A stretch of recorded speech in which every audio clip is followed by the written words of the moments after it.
Sayyidil Habib, terutama bagi para pendakwah, bagi yang asatid ataupun yang khidmah di umat Rasulullah dengan irsyad, dengan apa aja dah. Seorang pendakwah itu dai. Dai bukanlah suatu kerjaan. Tapi kalau bahasa kerjaannya apaan? Pendakwah, bukan. Dakwah itu bukanlah suatu profesi, mihnah. Dakwah bukanlah profesi. Dan dakwah bukanlah suatu gerakan yang lahiriah saja. Itu hanya pelampiasan dari dakwah. Ceramah contohnya, ngajar ataupun macam-macam. Hakikatnya di mana sih dakwah itu? Hakikatnya adalah di hatimu. Api yang membara di hatimu, ya. Yang mana ketika ente melihat saudaramu manusia, ketika dia jauh dari Allah Ta'ala, terbakarlah hatimu, pengen dia orang dekat kepada Allah. Nah, itulah hakikatnya dakwah. Dari bara api yang di hati itu timbul nanti entah menasihatin, ya kan, entah berusaha, entah ngarang kitab, entah gosidah, dengan cara apapun, wasilah apapun. Tapi satu, intinya ada api yang membara di hati. Inilah hakikatnya dakwah. Dakwah itu hal. Dakwah adalah suatu hal, keadaan. Kalau seandainya kita cuma mengandalkan wasilah ini, ceramahnya pintar contohnya, ataupun ngajarnya wow macam, tapi hatinya kosong, nggak ada sama sekali bara api di hatinya itu, ini dakwahnya tidak akan membawa apapun, sia-sia, kosong, dan plong, nggak ada apa-apa, kosong. Tapi kalau seandainya hatinya itu sudah terbakar, walaupun dia nggak ngomong, walaupun dia nggak ceramah, orang melihat dia sudah terpengaruh. Nah, itulah ya ikhwan. Nah, makanya kata Sayyidil Habib, seorang yang mengaku berdakwah di siang harinya kesono sini, ceramah di sono sini contohnya, ataupun ngajar di sono sini, ataupun dengan cara apapun lah, tapi di malam hari dia nggak nangis, dia nggak minta dari Allah Ta'ala untuk memberikan hidayah kepada sasaran dakwahnya, berarti ini pembohong, kata Habib Umar. Ini bukan pendakwah, namanya pendakwah. Beda dakwah sama dakwah. Dakwah ma'ruf, kita berdakwah, menyerukan orang ke jalan Allah.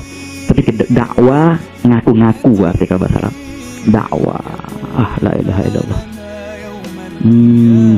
Dakwah, jangan sampai pakai alif. Carilah tak yang bulat yang bisa mengingkatmu. Dakwah tak marbuto. Nah, katanya doa, Allahumma anqulna min alifi dakwah ila ta'il irtibat. Dakwah, ya Allah, pindahkanlah kami dari alif bengkok tuh, layinah, menjadi ikatan, bunderan dakwah, terikat dakwah, gitu ya kawan. Namanya kalau seandainya seorang yang berdakwah itu malam-malam tidur, atau dia berdoa cuma buat dirinya, masih dianggap dakwah yang ngaku-ngaku. Ya, hakikat dakwah itu terbakar hatinya, sampai-sampai dia bangun malam dia nangis-nangis. Ya Allah, berikanlah hidayatmu ke si fulan, ya Allah, berikanlah hidayat ke si fulan, ya Allah, ya fulan, ya Allah, ya Allah, dekatkanlah ia, ambillah ia, ya Allah, ulurkanlah tanganmu kepadanya. Itulah dakwah yang sebenarnya, begitu ya kawan. Nah, ini yang ampuh, senjata yang ampuh sebenarnya. Nah, oleh karena itu kayak Sayyidina Abdullah bin Mubarak, ketika beliau berada dalam peperangan, beliau prajurit yang waktu itu yang menjadi panglima perangnya seorang tabi'in yang ma'ruf, Qutaibah bin Sa'id namanya. Qutaibah bin Sa'id. Allahumma akhtat. Nah, pas malam-malam dia muter-muter di prajurit-prajuritnya, tahu ada seorang ini deh, Abdullah bin Mubarak. Abdullah bin Mubarak ini seorang alim, allamah ya ikhwan, muhaddis, fiqh. Dia berbagi itu, setahun buat kerja, buat naik haji, setahun buat beribadah khalwat, setahun buat berjihad. Kayak gitu, 3 tahun dibagi kayak gitu terus. Pernah waktu beliau lagi berjihad fisabilillah, ya, tiap malam dia qiyamul lail. Sampai-sampai panglima perangnya pas lagi liatin prajuritnya, dia ngelihat nih orang lagi sholat dan memanjangkan telunjuknya begini. Gitu. Berkatalah panglima perang itu, demi Allah, katanya, satu telunjuk orang ini lebih berkesan untukku daripada 1000 prajuritku. Bukannya orangnya, telunjuknya aja. Ini telunjuknya ini lebih hebat daripada 1000 prajurit. Kenapa? Ini tunjuk di malam hari. Nah, yang kemenangan kita dari sini nih biasanya.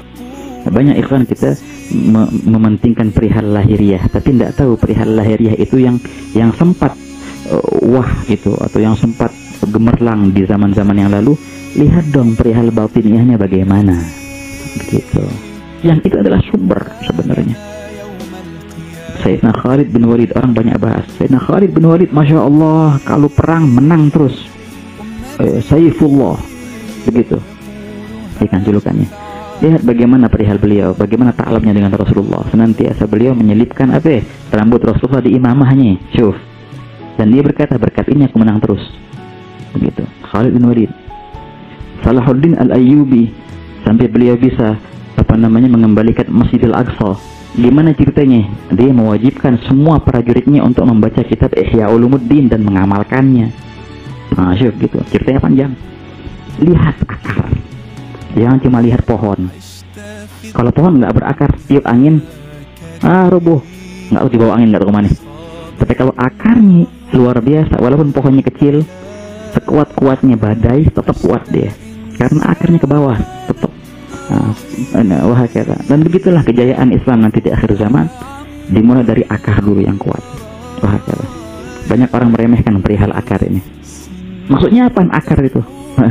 Akar itu nggak kejayaan Islam nanti di akhir zaman dimulai dari akar. Apa akar-akarnya? Ya kayak gini nih, majelis taklim, belajar ilmu, ngapal kitab yang kecil-kecil, contohnya kitab fikih atau inilah akar-akar yang sebenarnya untuk kejayaan Islam di masa depan. Nah, mulai dari situ tarbiyah, tazkiyatun nafs, itulah akar ya. Sallallahu Nabi, Allahumma salli wa sallim alaih, Allahumma salli wa sallim alaih. Itulah perihal doa.